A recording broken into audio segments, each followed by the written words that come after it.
beberapa cara yang mungkin bisa bantu teman-teman untuk manage waktu biar tugasnya bisa selesai. Di sini aku akan bahas biar tugas itu bisa selesai jauh-jauh hari sebelum deadline, biar nggak mepet-mepet deadline gitu ya.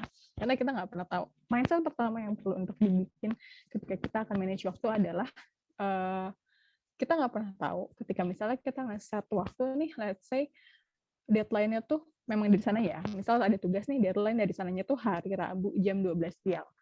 Mungkin kita akan nge-set di jam sekian untuk deadline-nya, tapi kita tuh nggak pernah tahu kemungkinan-kemungkinan apa yang bisa aja terjadi kalau misalnya kita nunda untuk ngerjain hal tersebut, tugas tersebut gitu. Bisa aja kayak sebenarnya kita mikir, oh sekarang hari Senin ke hari Rabu gue masih punya 2,5 hari lah buat ngerjain ini semua gitu. Jadi ya chill aja gitu.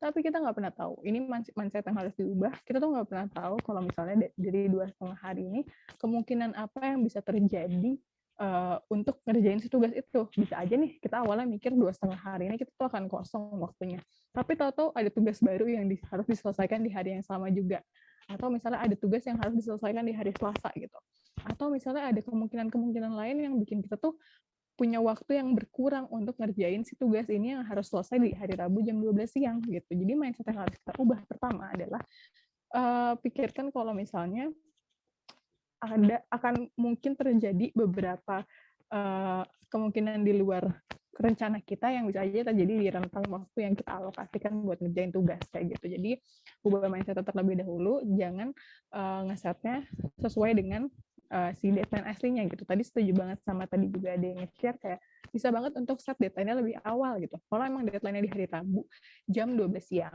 bisa aja misalnya ya udah di set deh lebih cepat 3 jam, Rabu jam 9 gitu. Atau lebih cepat sehari sebelumnya gitu. Oke, kita harus selesaiin di hari Selasa jam 23.59 misalnya kayak gitu. Jadi setidaknya kalaupun memang nantinya ada ada hal-hal yang tidak diduga gitu ya sebelum deadline-nya, kita seenggaknya punya rentang waktu tertentu untuk jadi cadangan gitu. Dan tadi kan ya kan banyak tuh orang yang justru bakal lebih encer otaknya ketika misal akan deadline. Jadi ya udah kita coba set deadline kita sendiri kayak gitu. Di situ kan kita awalnya memang deadline-nya di hari Rabu. Nah, kita coba set pura-pura kalau deadline-nya itu di set di hari Selasa jam 23.59 gitu. Dari situ kan kita akan lebih terpacu juga ya, oh deadline-nya tuh harus jam segini. Tapi kitanya juga harus disiplin. Jangan jadi mikir ini mah deadline bohongan gitu ya. Jadi kayak harus benar-benar dijalanin juga kalau ini tuh seakan-akan memang deadline aslinya gitu. Terus, sambil aku lihat-lihat dulu ya.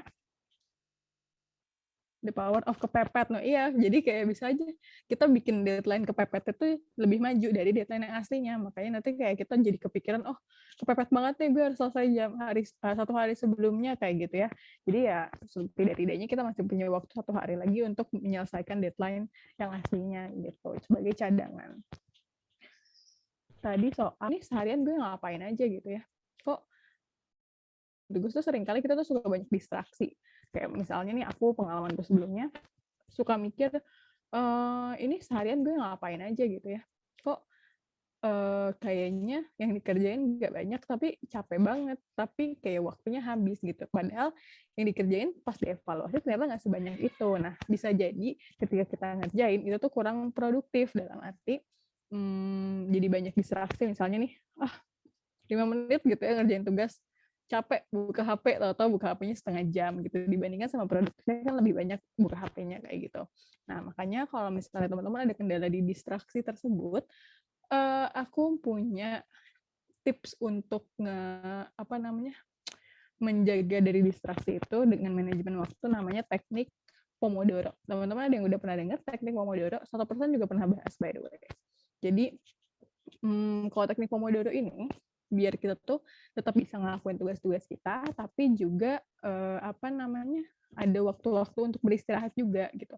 Jadi di teknik Pomodoro ini bisa dengan cara misalnya nih teman-teman ada tugas di hari ini tuh ada tugas apa-apa aja. Nanti teman-teman coba tentuin prioritasnya mana yang mau dikerjain lebih dulu, mana yang mau dikerjain mungkin lebih nanti, dan nanti teman-teman tuh set kayak chunk gitu. Chunk tuh jadi kayak ada rantainya gitu, misalnya 25 menit pertama itu akan ngerjain tugas A, terus nanti akan ada break 5 menit. habis itu 25 menit kedua masih ngerjain tugas A, terus nanti ada break lagi 5 menit gitu. Terus nanti di 25 menit ketiga misalnya ngerjain tugas yang kedua. Nanti setelah itu 5 menit lagi break. 25 menit keempat ada lagi tugas yang ketiga, itu breaknya 5 menit gitu. Baru habis itu ada break misalnya 1 jam panjang gitu buat isoma misalnya gitu. Nah, jadi di situ tuh kita kan kayak nentuin deadline kita sendiri gitu ya. Jadinya yang mungkin harusnya apa ya, kadang tuh kita ngerjain kayak oke, hari ini tuh mau ngerjain ini, tapi karena jadwalnya tidak tentu dan tidak dibikin se-strict itu, makanya kadang tuh malah jadi bablas kayak gitu kan ya, kayak kebanyakan buka HP-nya kayak gitu. Jadi nanti ketika teman-teman pakai teknik Pomodoro itu bisa aja di limit nih, kayak oke, baru bisa buka HP tuh di 5 menit tersebut, nanti baru buka HP lagi di 5 menit kemudian kayak gitu. Atau misalnya ngantuk banget, nah nanti baru tidur lagi tuh di 1 jam yang break-nya lebih panjang kayak gitu. Itu untuk teknik Pomodoro buat teman-teman yang mungkin suka terdistraksi ketika lagi ngerjain tugas ya gitu. Dan itu bisa banget bantu biar kita tuh bisa selesaikan tugas dengan lebih produktif, karena jadinya terbagi-bagi waktunya dan kita punya deadline kita sendiri, dan jadinya kita tetap bisa ada istirahat juga di tengah-tengah mengerjakan si kerjaan-kerjaan ataupun tugas-tugasnya gitu. Nah, tapi sering kali nih aku tuh nemu ketika lagi live ya, orang-orang tuh kadang masalahnya tuh bukan di manajemen waktunya, justru ketika lagi ngejalanin tugasnya kayak gitu. Kayak misalnya ketika udah ngeset nih, oke, aku tuh hari ini mau ngerjain ini, aku mau ngerjain ini, waktunya jam sekian, tapi justru ada variabel lain, yaitu variabel mager gitu. Jadi ini yang justru ngeganggu nih, selain tadi variabel distraksi HP, atau ada variabel lain yaitu variabel mager.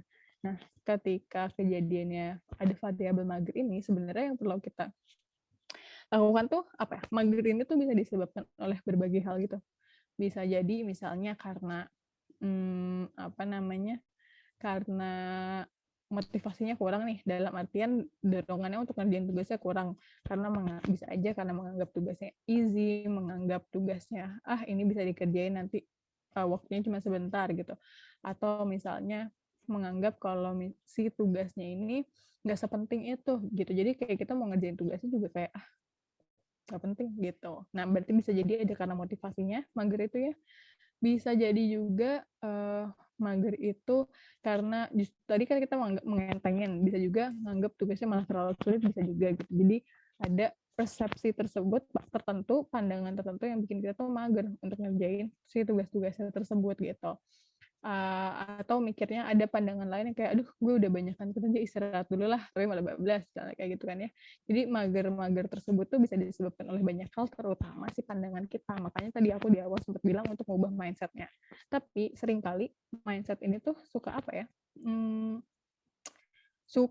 mindset ini tuh kayak sesuatu hal yang dasar gitu ya, tapi kadang-kadang orang lupa, kadang-kadang orang sulit juga untuk mengatur pandangan ini, karena padahal si pandangan itu bisa ngaruh banget ke overall ujung-ujungnya ya kegiatan-kegiatannya gitu. Nah, untuk teman-teman yang mungkin punya permasalahan terkait ngatur mindset-nya ini, teman-teman mungkin bisa juga untuk ketika kita punya pandangan yang sulit untuk mengatur si pandangan ini, bisa jadi itu didasari oleh pengalaman kita sebelumnya gitu, mikir kalau misalnya ini tuh bisa kayak gini, ini tuh bisa kayak gini, gampang lah kayak gitu. Jadi kayak bisa didasari oleh pengalaman-pengalaman sebelumnya yang bisa jadi suatu masalah, maupun misalnya suatu masalah yang sudah terselesaikan maupun yang belum pernah terselesaikan gitu. Oleh karena itu mungkin teman-teman bisa sih, kalau misalnya ada kendala terkait mengatur persepsinya tersebut, mengatur pandangannya, teman-teman bisa banget untuk coba ngobrol sama mentor 1% sih, karena di sana tuh teman-teman akan coba digali pengalamannya. Dari pengalaman tersebut bisa dicari tahu, gara-gara pengalaman ini nih yang bikin kita tuh punya pandangan selalu kalau ngerjain tugas ya udah deadline aja kayak gitu. Dari pengalaman ini nih yang bikin kita tuh kayak gini gitu. Ini permasalahannya belum selesai gitu, jadi harus diselesaikan dulu. Nah, teman-teman tuh bisa banget coba untuk cari tahu permasalahan tersebut sama mentor 1%.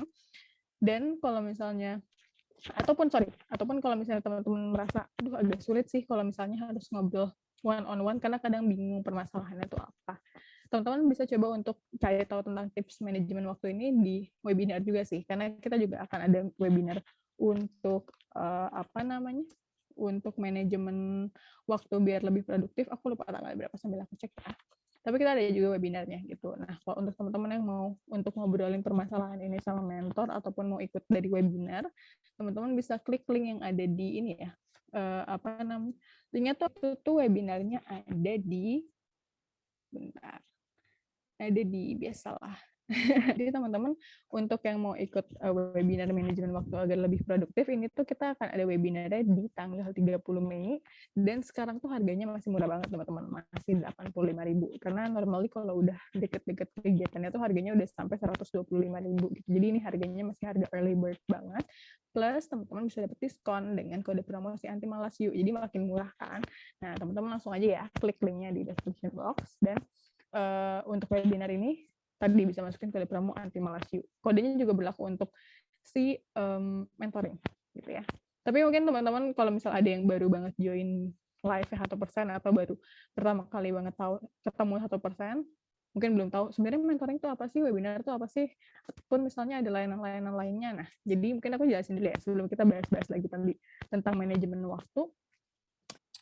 Orang sih nge-tweet ini sebenarnya opini, tapi menarik opininya. Karena aku juga lumayan perfeksionis kadang-kadang kalau misalnya masih punya banyak waktu. Jadi kayak di situ dia bilang gini, kadang suatu tugas tuh nggak apa ya, aku lupa kalimatnya apa,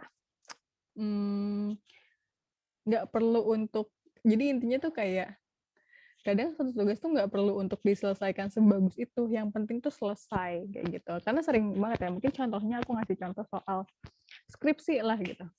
Teman-teman di sini ada yang udah skripsian? Aku udah, by the way, tahun lalu. Thank you banget ya Allah udah selesai. Jadi ya aku tuh awalnya tuh sangat-sangat idealis gitu, kayak gue pengen penelitian gue tuh sangat-sangat bermanfaat gitu. Gue pengen penelitian gue tuh nggak cuman skripsi, maksudnya nggak cuman buat skripsi lulus doang gitu, tapi pengennya ya setelah ini bisa kepake oleh orang-orang gitu ya si penelitiannya gitu. Tapi gara-gara idealisme itu seringkali justru malah kejebak, misalnya ada kesulitan dari visibility study-nya gitu ya, kayak nggak mungkin nih untuk ngambil data kayak gini, nggak mungkin untuk ngambil data kayak gini, dan jadinya malah nggak maju-maju kayak gitu. Padahal kalau misalnya kita nyelesain skripsi kan ada apa ya, ada hambatan lainnya juga ya, misalnya nih dari segi pressure pressure dengan teman-teman gitu ya, atau misalnya pressure dari segi masih tetap harus bayar UKT kayak gitu. Jadi kayak banyak banget hal yang harus dipertimbangkan selain si perfectionist itu. Jadi kayak sometimes things is better to get done aja gitu, yang penting tuh selesai gitu, nggak perlu misalnya sebagus itu sampai gimana tapi malah nggak maju-maju dan nggak selesai-selesai gitu, dan malah kadang karena mikirnya ini harus bagus banget gitu, terus kayak jadinya mikir ini tuh sulit segala rupa, jadinya malah nggak dikerjain, so malah lebih buruk kan gitu. Jadi kadang untuk teman-teman yang perfeksionis ya nggak semua hal tuh harus selesai sebagus itu gitu, karena yang penting tuh ya tugasnya selesai kayak gitu. Walaupun nanti misalnya diperlukan untuk improvement ya, there can be some room for improvement gitu, ya udah yang penting selesaikan dulu gitu. Kalau di culture 1% tuh itu ada yang namanya, aku lupa namanya tuh, jadi kita tuh nggak mengedepankan damage control dibandingkan rapid recovery.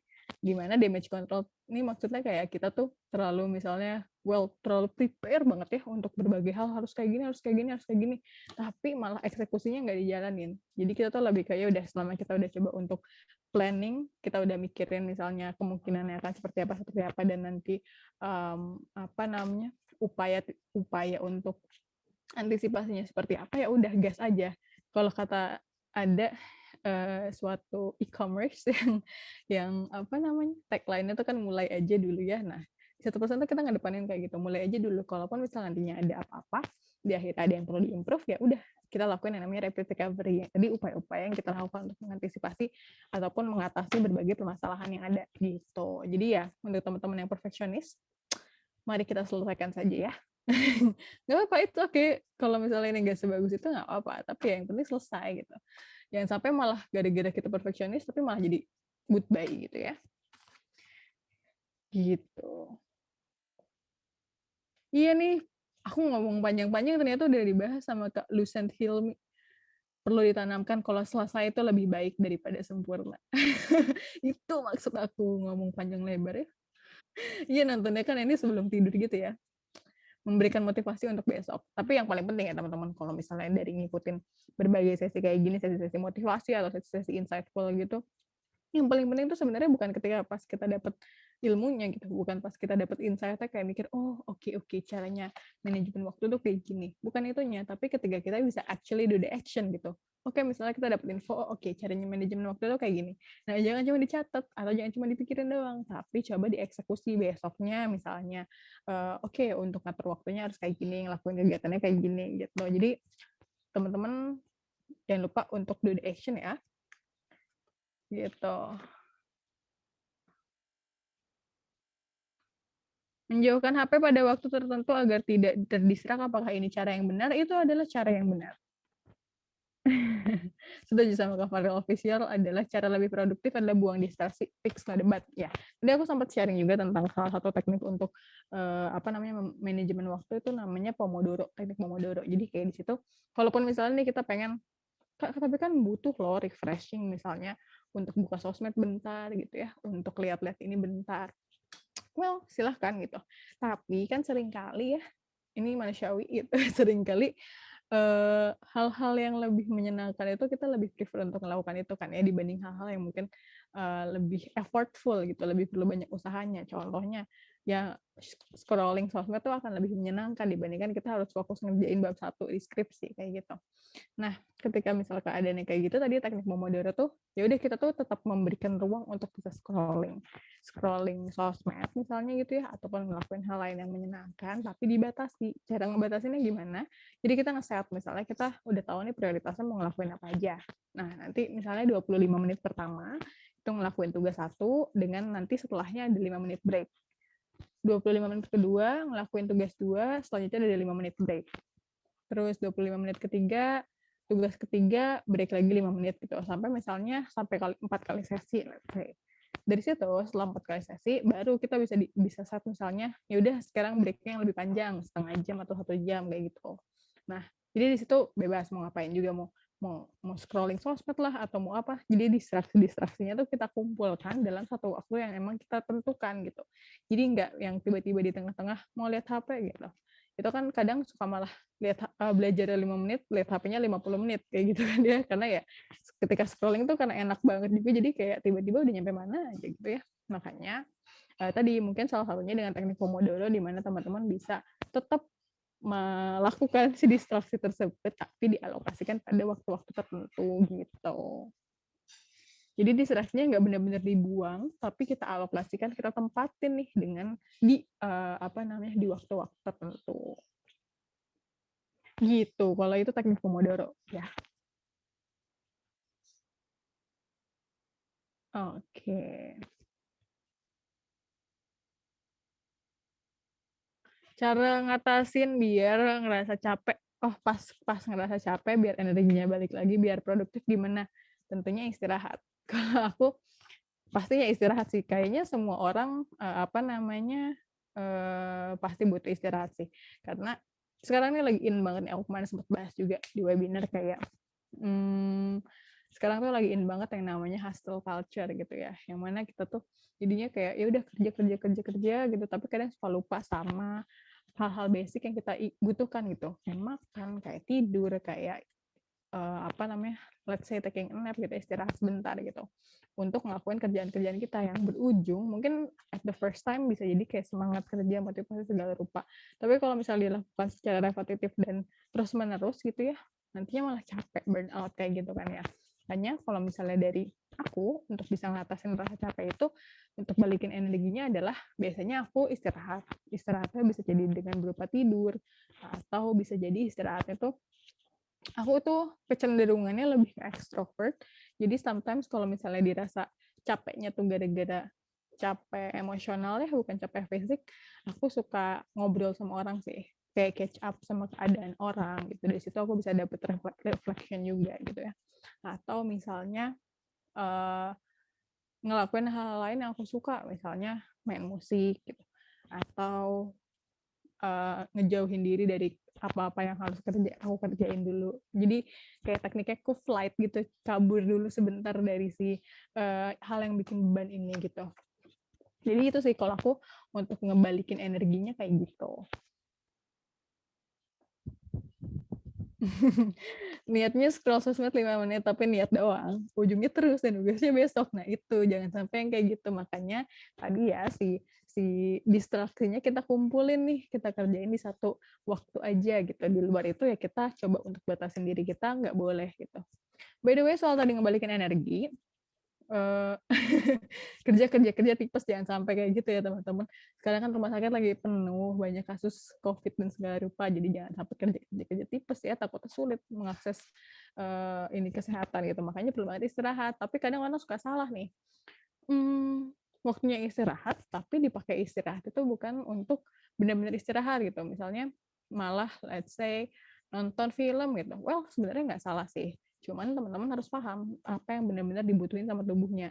Kalau dirasa emang capek fisik, ya kadang yang dibutuhin bukan untuk malah misalnya cari distraksi lain di luar kerjaan. Mungkin yang dibutuhin sebenarnya adalah benar-benar tidur gitu. Istirahatin otaknya, istirahatin badannya gitu. Karena kalau misalnya apa namanya, saya tadi ya sebenarnya yang dibutuhin adalah istirahat seperti tidur, tapi malah dipakai untuk nonton film, kan ujung-ujungnya matanya capek tetap gitu ya. Kalau film memang harus mikir, otaknya tetap mikir jalan gitu. Jadi kayak istirahatnya malah jadi nggak maksimal gitu. Tapi ini balik lagi ya, yang ngerti keadaan dirinya teman-teman kan teman-teman. Kalau dirasa memang butuhnya untuk nonton film kayak gitu ya silahkan.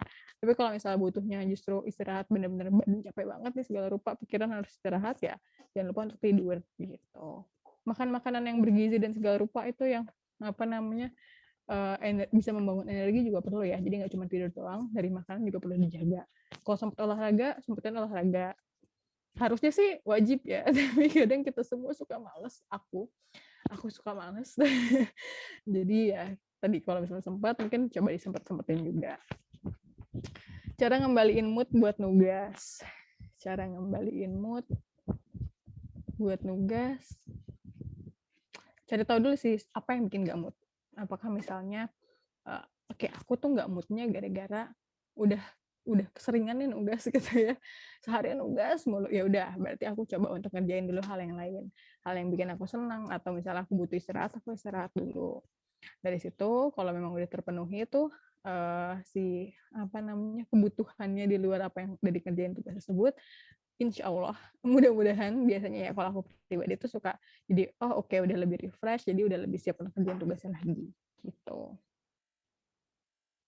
Tuh kan, bener kan? Ketika capek fisik malah istirahat main game, jadi tidur malah susah. Nah, jadi teman-teman yang paham keadaan teman-teman, ketika teman-teman apa namanya butuh istirahat ya harus tahu juga istirahat itu butuh istirahat yang kayak mana nih, istirahat yang memang refreshing dengan sosmed apa scroll sosmed, nonton drakor ataupun main game, atau misalnya istirahat yang justru istirahat fisik gitu. Untuk yang lagi skripsian nih, kadang kita tuh, ini ada yang bilang ya Kak Farida, cara ngatasin ketika baru planning buat skripsian sering banget tiba-tiba langsung psikosomatis, pusing dan lemas. Padahal skripsiannya belum dikerjain gitu ya, tapi udah psikosomatis nih kayak, aduh, kenapa nih tiba-tiba gue tidak bisa berpikir gitu, misalnya kayak gitu ya. Nah, ketika keadaannya kayak gitu, itu bisa jadi disebabkan karena beberapa hal. Salah satunya tadi motivasi. Bisa jadi, bukan motivasi sih sebutannya apa ya, motivasi itu dibentuk oleh, kalau dari teorinya, aduh aku lupa teorinya siapa, tapi kayak motivasi itu dibentuk oleh tiga hal. Aku tuh lupa kepanjangannya, tapi ada tiga aspek, eh, tiga apa sih kalau bahasanya di skripsi itu, variabel. Jadi motivasi itu terbentuk dari variabel valence, instrumentality, dan ekspektansi. Valence itu, aku lupa, aku sambil googling ya, nyontek dulu. Jadi tadi ya, motivasi itu terbentuk dari tiga variabel, ada V, ada I, sama ada E. V ini valence. Valence itu kayak kira-kira nih kalau misalnya kita, pandangan kita ya, pandangan kita ketika kita akan ngerjain suatu tugas, misalnya kita ngerjain skripsi nih, kira-kira kalau gue bisa nyelesain skripsi ini, apa sih yang bakal gue dapat? Nah, kita mikirin rewardnya gitu, possibility yang bisa kita dapat, value tertentu yang apa namanya bisa kita dapat ketika kita ngerjain suatu hal. Terus kalau misalnya I, instrumentality, itu tuh apa namanya lebih ke, kalau misalnya kita ngerjain skripsi ini, apa namanya, emang kenapa sih gue harus ngerjain skripsi ini gitu, pandangan kita untuk menilai sebenarnya apa nih yang kenapa kita perlu untuk ngerjain skripsi ini. Jadi kayak motivasi dasarnya gitu, kayak belief-nya, kepercayaan kita, keyakinan kita tentang kita tuh harus ngerjain skripsi ini tuh kenapa. Dan ekspektasi itu tuh kayak ya kita kira-kira kita nge-expect seberapa mampu sih kita untuk ngerjain si skripsi ini gitu. Jadi kayak ada aspek-aspek yang bikin kita tuh terdorong ataupun jadinya malah tidak terdorong untuk melakukan suatu hal, dan itu semua balik lagi ke pandangan kita gitu. Ketika misal terjadi psikosomatis, bisa jadi, ini bisa jadi ya, bisa jadi misalnya ada ekspektasi kalau, duh skripsi itu susah, jadinya malah udah keburu pusing, keburu udah malah nggak bisa ngerjain kayak gitu ya. Atau ada yang mikir kayak, ya udah skripsi mah sebenarnya nggak penting-penting amat, yang penting kan pengalaman, jadinya skripsinya ditinggal, lebih banyak nyari magang misalnya kayak gitu ya. Atau kayak nyelesain skripsi juga apa ya, nanti aja lah, bisa masih nanti lagi gitu, jadinya kayak malah ditunda-tunda lagi gitu. Jadi tadi yang psikosomatis itu bisa jadi apa namanya, disebabkan oleh beberapa pandangan tertentu yang bikin kita tuh malah menunda si skripsi tersebut kayak gitu kan ya. Nah, saranku ketika teman-teman memang mengalami hal tersebut, malah jadi kemana-mana dan malah jadi nggak dikerjain skripsinya, perlu untuk ubah tadi mindset dulu, kayak menguatkan diri kalau oke, bisa nih ngerjain skripsi tuh kayak karena kayak pandangan kita untuk mikir, duh ini skripsi susah, itu tuh malah jadinya kayak kita makin malas karena mikir kita tuh nggak bakal punya kemampuan untuk nyelesain ini gitu. Tapi kalau misalnya kita mikir bisa lah, ini kan tinggal gini gini gini, itu jadi kayak dari tubuh kita tuh ada dorongan tersendiri untuk bisa nyelesain si tugas-tugas itu, si skripsi-skripsi itu gitu. Dan ketika nanti ngerjain, coba konkretnya ya, kalau tadi kan lebih ke mindsetnya. Kalau konkretnya, teman-teman tuh ketika ngerjain tugas tertentu kayak skripsi itu, ada satu metode lagi yang aku mau sarankan tuh namanya time blocking. Jadi time blocking atau apa ya? Sebentar, aku berpikir. Blank. Iya, tapi kayak ada satu metode itu namanya time blocking. Jadi kalau time blocking itu, teman-teman kayak misalnya bikin prioritas nih, mau ngerjain apa-apa aja. Dan tapi harus spesifik gitu. Kayak misalnya mau ngerjain, jadi jangan time blocking itu kayak kita nentuin waktu gitu. Let's say aku punya prioritas, aku mau ngerjain A, B, C, D, E di hari ini. Aku nentuin dengan ekspektasi aku, oke, tugas A tuh bisa selesai dari jam 7 sampai jam 9. Tugas B jam 9 sampai jam 10, dan segala rupa gitu. Tapi kita harus bisa define secara spesifik. Kayak misalnya, tugas A itu mau diselesaikannya sampai mana? Tugas B itu harus diselesaikannya sampai mana gitu. Jadi, untuk teman-teman tadi yang kayak agak kehambat untuk ngerjain skripsi, coba untuk ngeset goal-nya secara kecil-kecil gitu. Jadi kadang kita tuh suka nggak bisa untuk ngerjain tugas tuh karena kita tuh nge-define goal itu terlalu besar, kayak oke, hari ini tuh gue mau ngerjain skripsi, tapi nggak jelas misalnya skripsi yang mau diselesaikan tuh yang mana, bagian apa. Skripsi kan banyak tuh ya, di bab satu aja ada banyak, ada latar belakang, tujuan, kenapa berpikir, segala rupa banyak gitu. Nah, jadi coba untuk susun, bagi-bagi waktunya itu jadi bagian-bagian yang lebih kecil gitu. Atau lebih detail lagi misalnya, oke, bab satu kan bagiannya masih detail lagi, cari jurnal, baca jurnal, atau misalnya cari fenomena kayak gitu. Ntar misalnya dibagi-bagi lagi waktunya gitu. Dari situ teman-teman bisa ngeblok waktunya, time blocking tadi, dan itu tuh teman-teman bisa pakai fitur ini sih. Kalau pakai aplikasi tuh bisa pakai Google Calendar gitu. Misalnya ada notes-nya gitu ya, jam sekian sampai jam sekian ngerjainnya apa kayak gitu. Jangan lupa diselipin juga waktu untuk istirahat, biar nanti teman-teman bisa ngumpulin distraksinya, HP lah, segala rupa di waktu-waktu istirahat itu aja. Gitu. Karena tadi ya pandangan kita, balik lagi soal psikosomatis, bisa jadi pandangannya mikir kalau, aduh susah nih gitu. Jadi kayak malah keburu mood, nggak semangat untuk ngerjain tugasnya gitu. Tapi kalau misalnya teman-teman bisa jadi ya, teman-teman mungkin butuh tips yang lebih detail, di sini kan aku nge-share tipsnya seadanya ya, dalam artian aku nggak bisa nge-share detail-detail banget karena bakal panjang banget, dan mungkin latar belakangnya seperti apa, segala rupanya itu bakal panjang banget. Jadi di sini kan permasalahannya macam-macam, jadi aku bahasnya cuma a glimpse aja, secara rangkuman aja. Tapi kalau misal teman-teman mau dapet tips yang lebih komprehensif nih untuk bisa ngebantu tadi ya, especially mungkin teman-teman lagi ada masalah untuk ngerjain skripsi atau ngerjain tugas lainnya karena keganggu sama mood gitu, ada gangguan mood nih, tambah lagi distraksinya, teman-teman bisa coba dapetin tips dari webinar atau pesan sih, karena di sana di webinar itu akan dibahas sama psikolog. Jadi teman-teman bisa nanya juga kayak, kenapa nih hal yang mendasari gue jadi kayak gini gitu. Karena sebelum webinar itu kan nanti akan ada psikotesnya juga, ada tes minat bakatnya juga, ada tes tingkat stresnya juga. Who knows kan, bisa jadi ternyata keadaan-keadaan teman tertentu tersebut tuh yang bikin teman-teman kehambat nih ternyata untuk ngelakuin tugasnya gitu ya.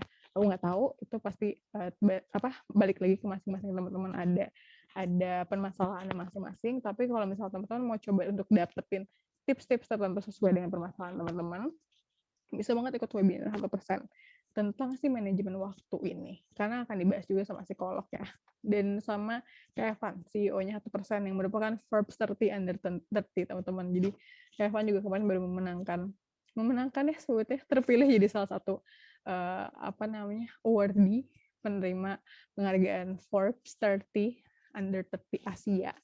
Dan kalau teman-teman tahu, jadwalnya kayak Evan tuh padat banget. Tapi kayak di semua jadwal yang padat tersebut, semuanya tetap bisa terselesaikan dengan baik gitu. Jadi pengalamanku juga bekerja sama-sama kayak Evan gitu ya. Jadi teman-teman bakal dapat banyak banget tips untuk bisa manage waktu biar lebih produktif. Dan untuk malam ini teman-teman juga bisa dapat diskon sih untuk si layanannya gitu. Dengan kode promo anti malas yuk. Kalau teman-teman mau daftar webinarnya, ini tuh masih ada di tanggal 30 Mei. Masih lama banget, masih 1 bulan lagi. Jadi kayak harganya tuh masih murah banget. Harganya masih 85.000. Buat teman-teman mau join malam ini daftarnya, teman-teman bisa dapat diskon lagi tambahan. Udah masih murah gitu ya, ada diskon lagi dengan kode promo anti malas yuk. Caps lock semua, oke? Karena nanti kalau ada yang kecil, hurufnya tahu-tahu ya, nanti jadinya malah nggak bisa kode promonya gitu. Terus tadi ada yang bilang, Kak, ini lagi tanggal tua. Nggak masalah, teman-teman bisa stay tune di Instagram 1%, kita lagi banyak kode promo untuk payday. Jadi tidak ada lagi alasan kayak udah nggak bisa ikut webinar. Teman-teman bisa banget dapat banyak insight dari sana, karena teman-teman juga bakal bertemu dengan orang-orang yang punya permasalahan serupa. Teman-teman bisa discuss juga sama si psikolognya, sama narasumber lainnya, sama kayak banyak banget. Kembali aku mau minum dulu ya guys. Teman-teman jangan lupa minum. Lagi puasa apalagi kan ya, kurang minum, jadi jangan lupa banyak minum.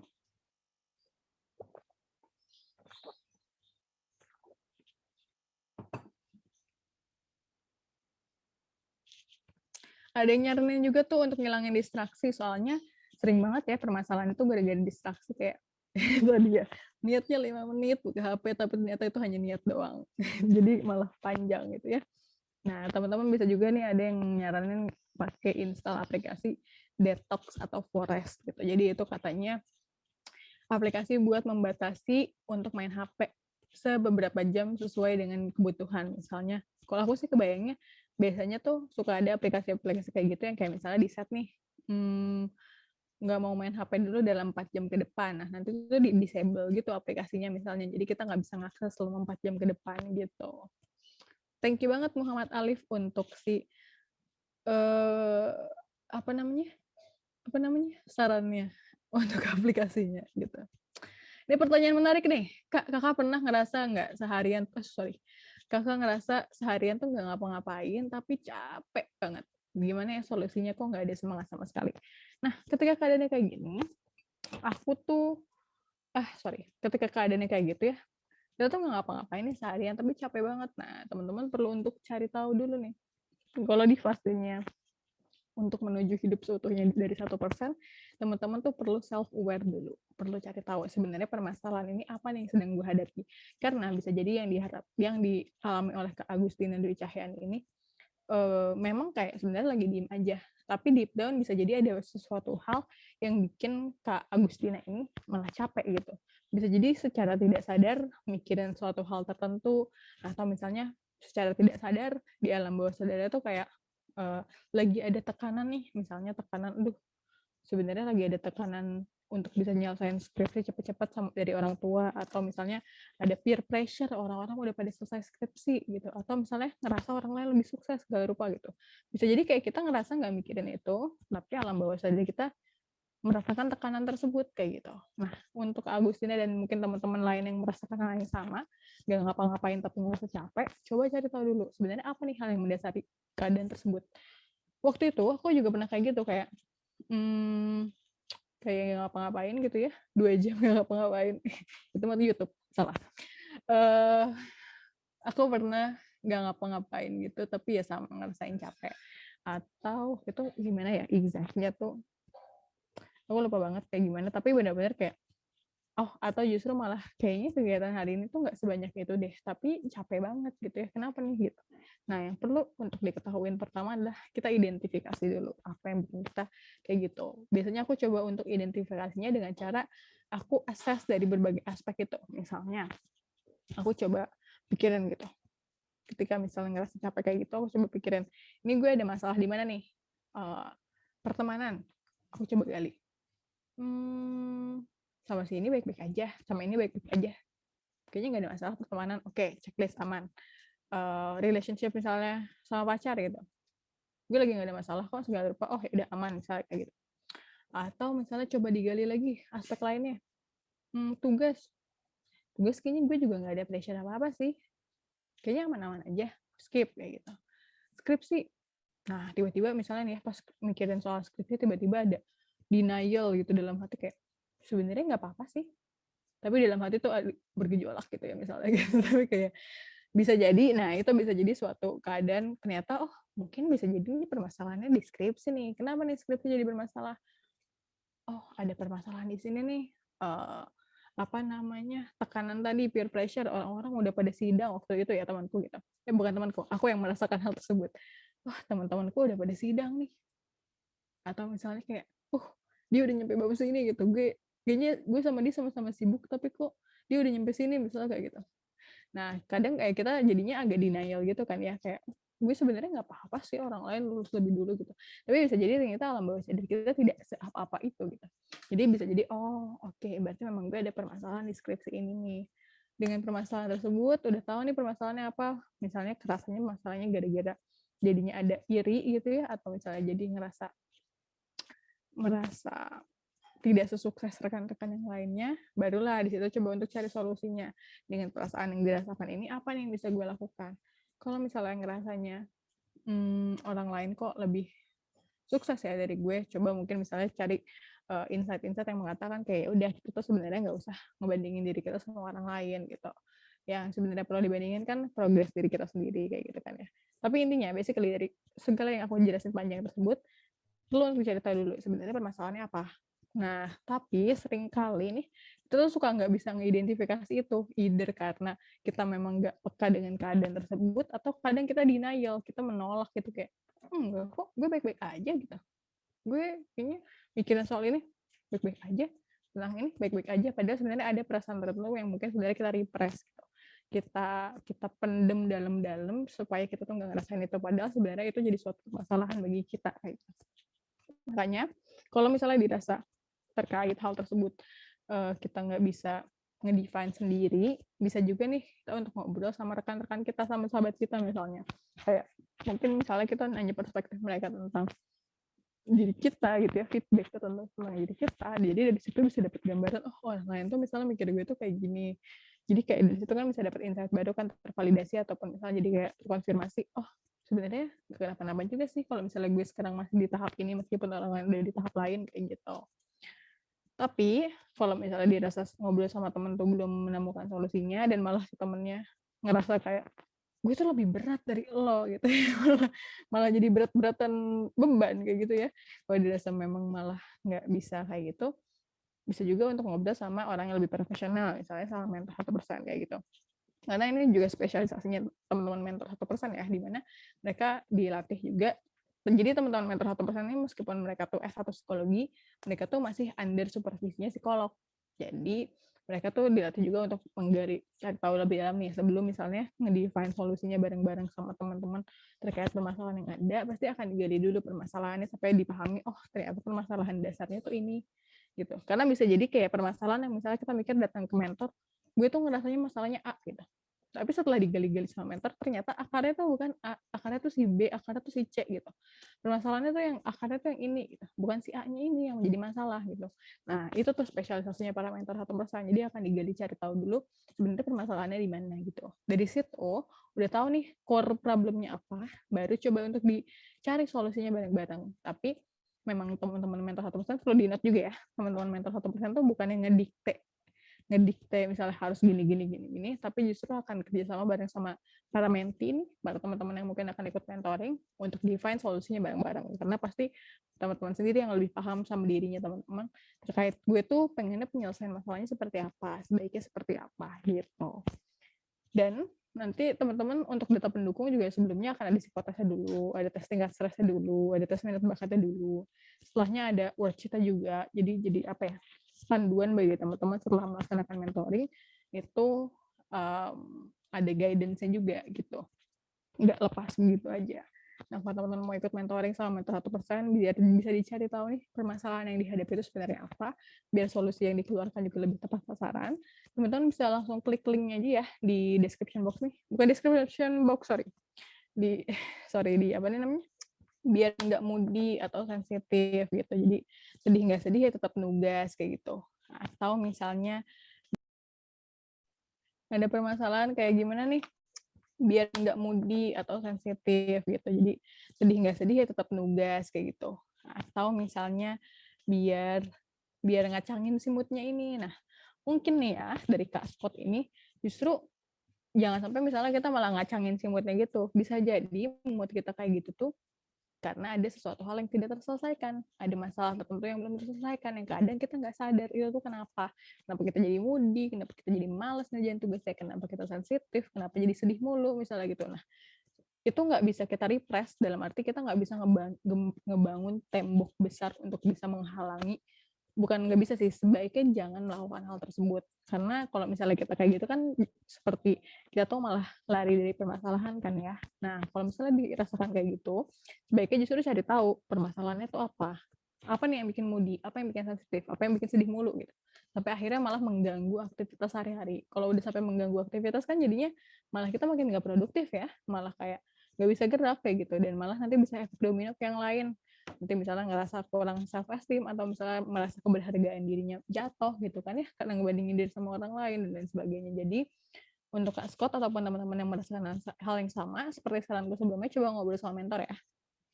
Untuk kalau yang mau ngobrol sama mentor langsung klik link yang biru aja nih, yang 1.bio/nya Kaizen. Kaizen tuh aku lupa panjangannya tuh, sebentar. Kaizen tuh jadi ada dari dua kata. Kai itu berubah, Zen itu kebijaksanaan. Jadi kayak gimana kita tuh bisa ngerubah sesuatu hal dalam hidup kita tuh secara perlahan, tapi dengan penuh kebijaksanaan. Nah, di sini tuh dia ngajarin teknik untuk disiplin. Jadi apa namanya, di Kaizen ini tuh diajak untuk melakukan perubahan secara konsisten dan disiplin. Meskipun misalnya perubahan yang kita lakukan tuh tidak sebesar itu. Kayak tagline 1% lah, 1% setiap harinya kayak gitu kan ya. Misalkan kita ngajak bukan berkembang langsung 100% kayak gitu. Kita ngajaknya ya udah sehari itu 1% aja. Jadinya kita lebih baik 1% kayak gitu kan ya, jadinya kan compounding gitu ya. Jadi makin menumpuk tuh kebaikannya. Sama dengan si Kaizen ini. Jadi kayak dia tuh ngajak suatu culture dari Jepang untuk disiplin dan konsisten untuk berubah ke arah yang lebih baik kayak gitu. Nah, dari si Kaizen ini contohnya tuh kayak gimana sih? Misalnya nih kita mau mengubah habit buruk A gitu.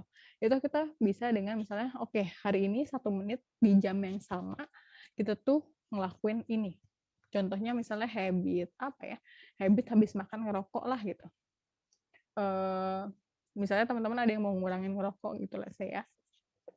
Nah, bangun habit. Jadi kayak kalau misalnya berdasarkan Kaizen ini, misalnya setiap habis makan di jam yang sama, usahakan misalnya teman-teman makan di jam yang sama. Jadi misalnya selesai makan di jam yang sama, terus 1 menit setelahnya tuh teman-teman ngedistraksi diri untuk nggak ngerokok gitu. Jadi kayak coba cari hal lain yang ngubah perhatiannya biar nggak ngambil rokok setelah makan gitu.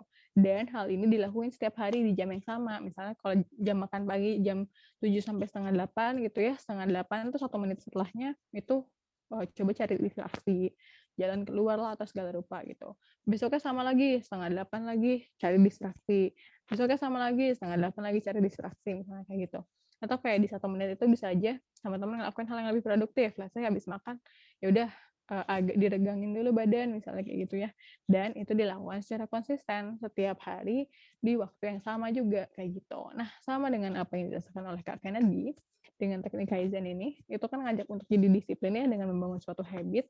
Jadi bisa aja nih dari Kak Kennedy tiap hari bangun tidur, biar nggak tidur lagi misalnya, coba dibangun habit untuk, langsung cuci muka misalnya kayak gitu, atau kayak langsung 1 menit, stretching kayak gitu. Nah nanti tapi harus dilakukan setiap hari gitu ya, atau setiap bangun tidur.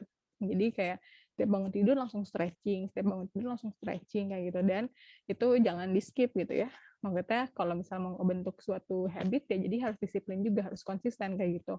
Setidaknya misalnya harus dilakukan selama seminggu 2 minggu lah kayak gitu, biar itu habitnya kebentuk gitu. Jadi untuk Kak Kennedy bisa banget ya untuk coba bangun kebiasaan baru dengan cara tadi bangun tidur, biar nggak tidur lagi ya jangan terbahan lagi misalnya kayak gitu. Habis bangun tidur langsung stretching 1 menit misalnya gitu. Besoknya lagi langsung stretching 5 menit gitu kan ya misalnya. Bukan besok kayak misalnya beberapa hari kemudian kayak stretching 5 menit kayak gitu. Jadi kayak ngebangun habit baru dan itu bisa bertingkat lebih baik, lebih baik, lebih baik lagi juga gitu. Awalnya stretching cuma 1 menit, besoknya 5 menit, jadi keterusan sekalian olahraga habis bangun tidur gitu. Jadi bisa dibangun habitnya ya.